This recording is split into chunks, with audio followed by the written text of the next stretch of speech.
Bonjour et loué soit Jésus-Christ. Nous célébrons le 21e dimanche du temps ordinaire de l'année A. Et en cette circonstance, l'Église nous propose de méditer l'Évangile selon Saint Matthieu au chapitre 16 des versets 13 à 20 que nous allons écouter.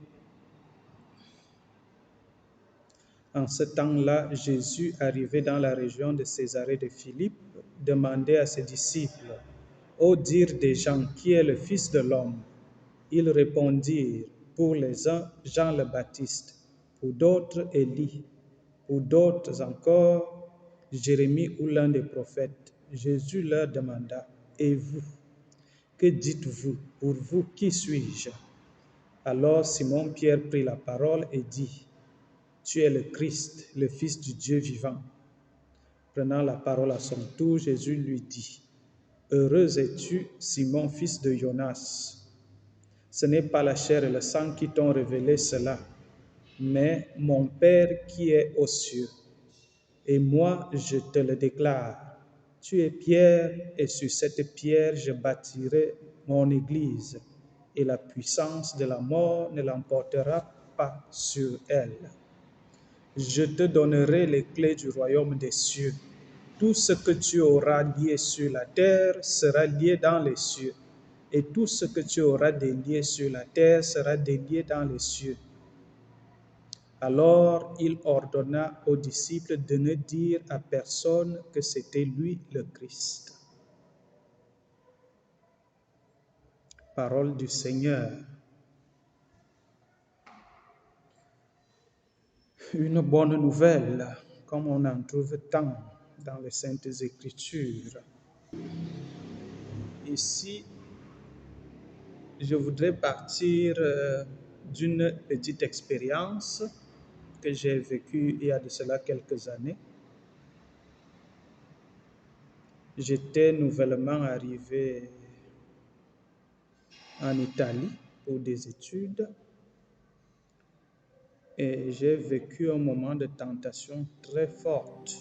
J'ai été vraiment ébranlé dans ma foi et dans mes convictions. Je fais fi des raisons profondes, mais elles étaient dues de façon panoramique, elles étaient dues à certaines frustrations que j'ai constatées et vécues dans la structuration de l'Église et dans les manières de faire. Parce que venant d'un contexte où on a parfois une perception et une compréhension erronée de la réalité, et à la fin, pour me remettre de cette tentation qui était très forte, j'ai eu une monition intérieure, je peux dire comme ça. Une expérience qui m'arrive très souvent quand je suis dans ce genre de situation. J'ai fait un rêve qui se résume en ceci. Deux personnes sont en discussion. Une est un professeur et l'autre est l'étudiante. Et l'étudiante a beaucoup de difficultés à faire changer l'opinion du professeur sur ce qu'elle comprend de la notion de Dieu. Et la discussion est tellement relevée et très très chaude que à la fin, le professeur exaspéré se met à répéter à l'étudiante, « Mais il me semble que tu ne comprends pas une vérité fondamentale.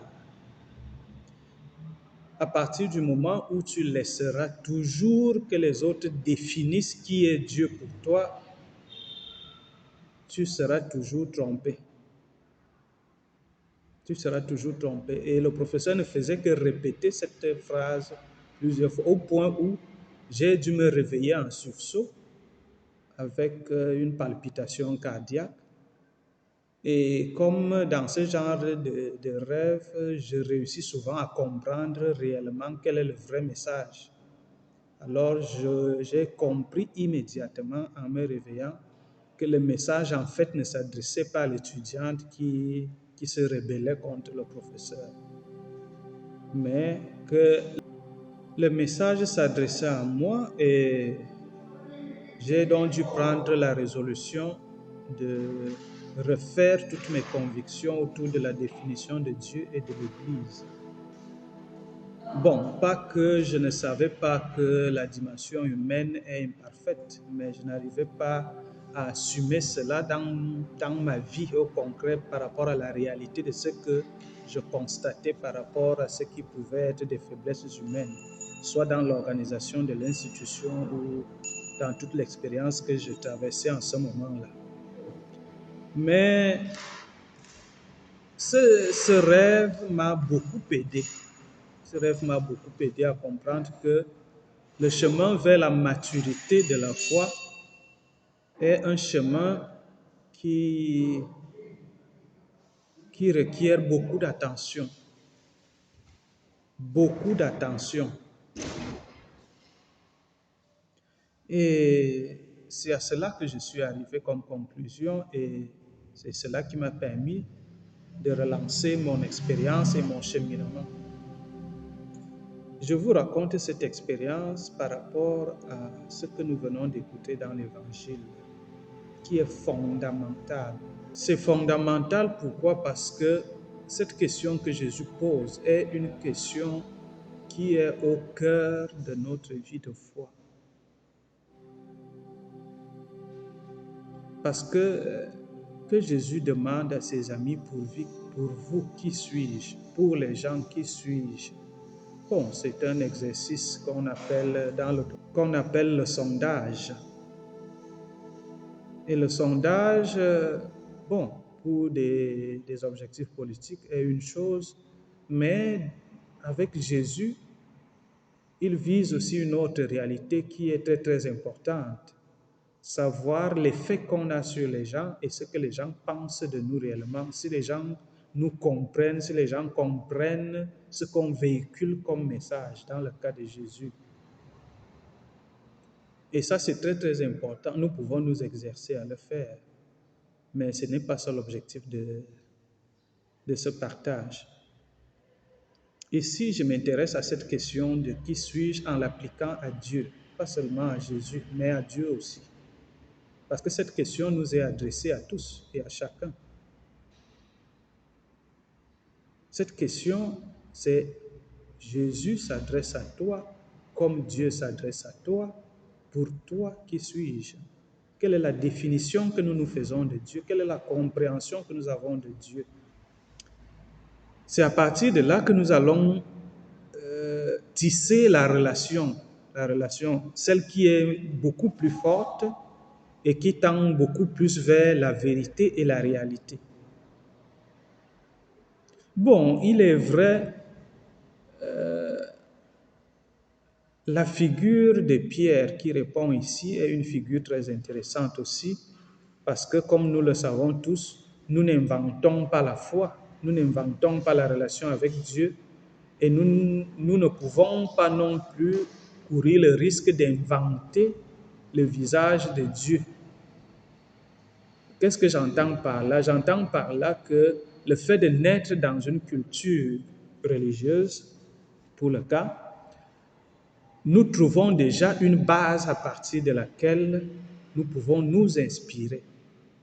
Le fait d'adhérer à une communauté de foi est ce conditionnement et ce soubassement qui va nous permettre, avec la force de l'expérience, d'atteindre à la définition que nous pouvons estimer beaucoup plus calibrée à notre perception et notre compréhension en vue de définir donc cette relation avec Dieu en fonction de cette compréhension. Cela est très important. Et dans ce sens, l'Église nous aide beaucoup parce que la voix de Pierre est la voix de l'Église qui dit que Jésus est le Fils de Dieu vivant. Telle est notre foi. La voie de l'Église est donc celle qui nous aide à nous enraciner et à faire un cheminement que nous nous construisons. Et cela traduit un peu l'image de ce qu'on dit souvent dans le nain qui est posé sur les épaules du géant pour regarder un peu plus loin. Parce qu'effectivement, nous avons besoin de l'expérience de nos prédécesseurs. Parce que même si ce n'est pas le cas de la foi en Jésus-Christ, pour ceux qui sont des communautés de foi primordiales et traditionnelles, on n'invente pas, on trouve qu'il y a une manière de faire que les anciens avaient déjà adopté.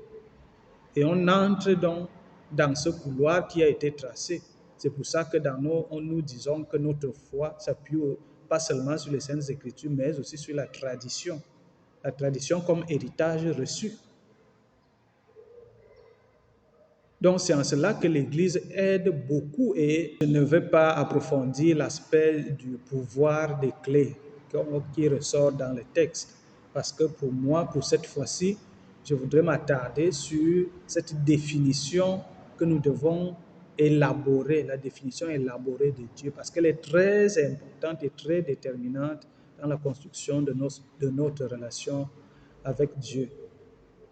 Elle détermine aussi ensuite la relation que nous pouvons avoir avec l'Église en fonction de notre degré de maturité. Ça, c'est très important. Bon, je suis un peu dans ma soif par rapport à certains aspects, comme je vous parlais de frustration dans mon expérience. Par exemple, quand on regarde le conditionnement des institutions, il peut arriver qu'il y ait la déviance et que certains devoirs fondamentaux soient abandonnés. Parce que le cheminement vers la maturité de la foi est un cheminement qui est fait d'accompagnement et accompagnement par l'institution. Mais sûrement pas seulement l'institution. Dans le cadre des familles, ça peut être aussi les géniteurs, les connaissances et toute la communauté de foi. Même si on peut regrouper tout cela dans l'institution. Mais le passage entre l'accompagnement et l'autonomie dans la foi est nécessaire. Parce que tant qu'on n'arrive pas au degré d'autonomie, ça veut dire qu'on est demeuré immature, je peux le dire ainsi. On est demeuré immature. De nos jours, il n'est plus permis de rester immature dans ce domaine. Pourquoi? Parce que avec le monde de la technologie désormais accessible à tous, on peut approfondir beaucoup dans la compréhension de la relation avec Dieu, de la relation avec l'institution, l'Église, la relation avec la communauté locale et tout le reste. Il y a beaucoup à apprendre avant d'atteindre à la maturité. Et donc, très souvent, quand les gens se retrouvent un peu piégés par le fait de certains aspects manquants de l'Église, ils abandonnent donc parce qu'ils n'ont pas atteint ce degré de compréhension qui permet de définir par soi-même Dieu. Bien, j'espère que j'ai dit assez, mais retenons que l'autonomie dans la foi est un stade très important. Il faut arriver à définir par soi-même, à répondre à cette question que Jésus pose. Pour toi, qui suis-je? Parce que cette question est la question que Dieu même adresse à toute l'humanité, et particulièrement à nous qui sommes chrétiens, qui écoutons la voix du Fils. Loué soit Jésus-Christ. Bon dimanche et à bientôt.